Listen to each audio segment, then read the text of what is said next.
Merci. Testing, testing, testing. Hey, hey, hey. Seems like working? Yeah? Good. Hello. Bonjour, ça va? Ça va. First, may you can present yourself to the camera. Howdy ho folks, I'm Sami, the bass player of Finnish folk metal band Ensiferum. You are in the band since 2004, almost 15 years. Yes. What did the Ensiferum adventure bring you as experience, memories? Well, it changed my life completely because, I played since I was 11. That was when I worked at my first bass. And ever since I always had bands and different genres and, doing some gigs and recording demos and even a couple of albums. But to be totally honest, I never thought I would be a full-time musician. I love music, I love playing with people, I love composing stuff together, but still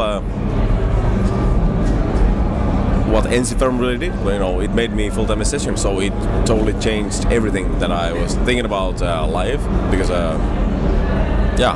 for me the dreams, the goals on musical thing, I remember talking about this with my friend when we were teenagers, and I said it would be fucking fantastic to be able to record a real album in a real studio, because come on, we record like with this 4-track C cassette, whatever things, demos in a garage smaller than this room, and the other one was if I would ever be able to play a real festival show with real, having a really audience there, not just my mom and my couple of friends, like and I made it. So, but don't get me wrong, there's a lot of ambition still going on, and Ensiferum will just released new album last autumn, and still a lot of touring with that. And but I also started a new band with a couple of guys, some power metal. So there's a lot of ambition, and the way I feel it's actually becoming older. I actually see more clear what I would like to do. So I don't know, did I answer your question? But yeah, it really changed my life. So. But that's the beauty of life, I have to say, that how I got into the band. Okay, this really might take the whole fucking 15 minutes, but anyway, I was playing bass in another band. That would be a totally different story to tell how I got into that band. But anyway, this band already had made like 2 albums, and they were going to record the 3rd one, and we tossed a coin. So who's gonna travel in a bus to the eastern Finland, and who's gonna travel in the back seat of a car filled with drums? Who's gonna be squeezed in there? And of course I lost. And I was there, and the driver was the guy working in our ex-label, Ensiferum's ex-label, Spinefarm, and the driver was Markus Toivonen, the founder of Ensiferum, because he was working there.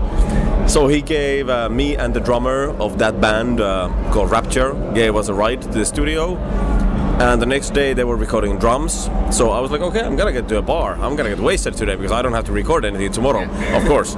Markus was like, yeah, this was the first time we ever met, and he was like, nah, I'm not gonna drive all the way to Helsinki, so I'm gonna get drunk and I'm gonna drive Helsinki tomorrow. But it was just him and me who went to a bar. Everybody else stayed at the apartment of the studio, and we talked a lot about, and we found there was a lot of musical things that we like, and also about values of life. But it was just like one encounter in life, just like meeting a nice person. And then in the morning I didn't even see him; he was gone. And I went to the studio in a hangover, and a couple of months later he calls me, hey. He was pissed drunk, and like, hey, you're a nice guy. I know, I heard you're a good bass player, and we need a bass player. You want to come and try it out? And this is what I mean. The moments that you don't even think that they are relevant, like in a big picture, they really might change the course of your life. Most of the time you don't even understand that you're standing in a crossroad. Think about that. In autumn you release your new album? Yes, back to the real world. But in December, Neta Skog left the band. Yes. 3 months after. Yes. So how did you feel it? I know it's not drama. No. She's still around, but it was sad. Well, like I said, there's no big drama.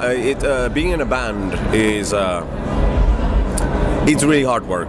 It really is. The shows. That's the crown jewel. That's the best thing you can do.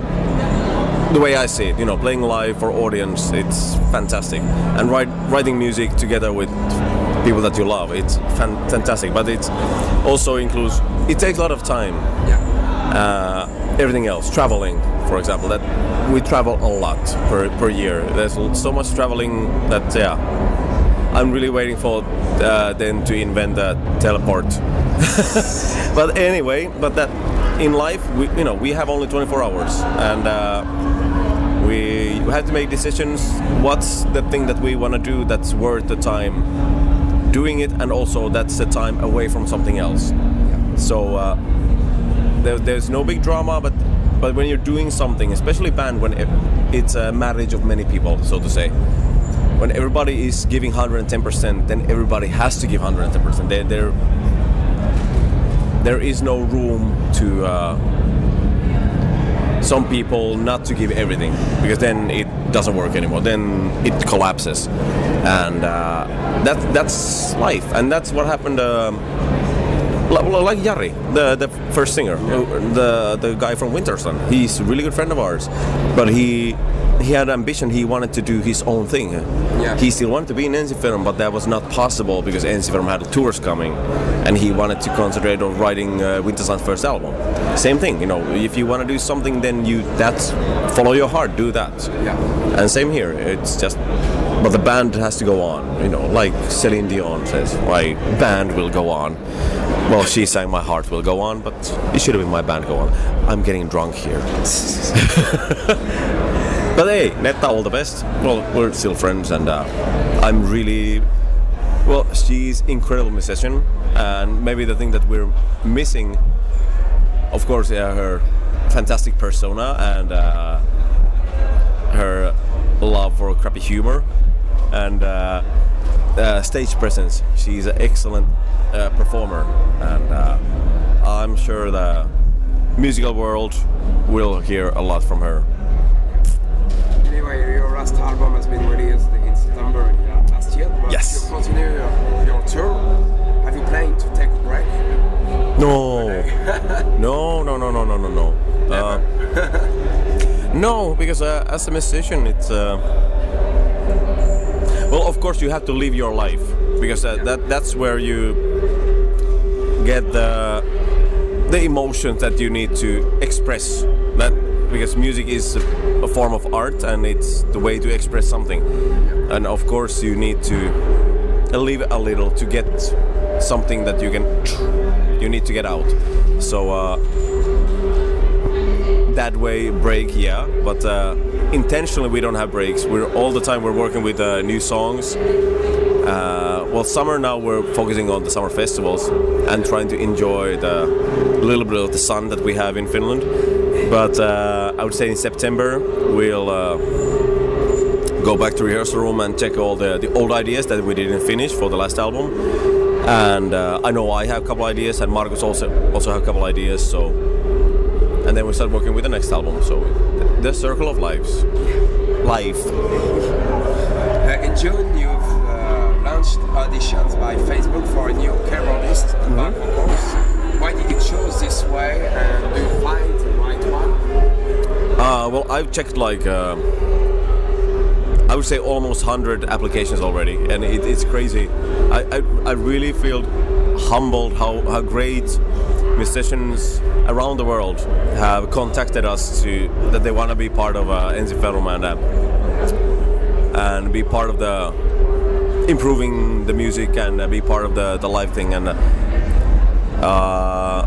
it was after a long discussion that we, the four guys, we've been together 13-14 years now, so it works. It functions. The band functions perfectly.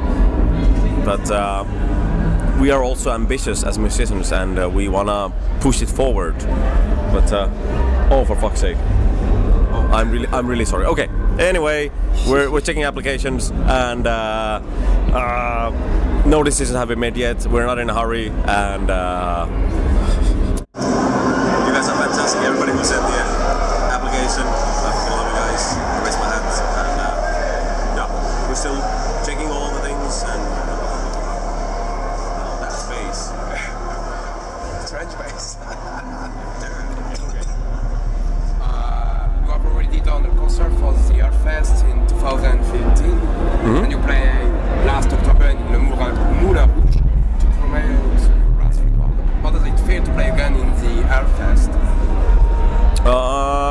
think this is the third time actually in Hellfest now. Oh. I think we're 2011 first time or something like that. It's okay. I'm not sure about the years. Anyway, well, personally, I think France is one of the best countries in the world, especially for folk metal. You guys are loud. You know how to party. You know how to drink. And you have good food, beautiful women. So it's good. It's well, festival. Like I told you, I came here Thursday already because there was no other show this weekend. Really see the festival from the festival guest side. Really enjoy the camping and to have time to see the bands and enjoy all the decoration and it's a fucking fantastic festival. Come here next year. You play tomorrow in the top bar? Yes. You want to say something for the fans? Well, we played the same time with Iron Maiden, so no hard feelings. If you want to see them, I sure would. But anyway, for all the hardcore fans who still come to see us, it's gonna be a set of some old, some new, some rare, as we usually do. And,